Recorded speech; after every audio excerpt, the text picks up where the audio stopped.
Adam qarızдар bolsa, qiyomatga qarızı menen geçse, tozok azabı vacip bolup kaladi.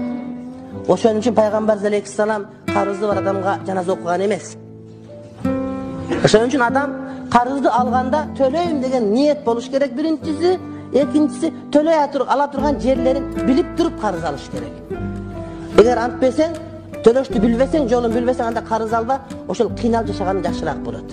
Пайгамбарыбыз саллаллаху алейхи вассаламга салават айткан адамга 20дан ашык касиет, мындайча айтканда береке пайыз берилер айтылынат да.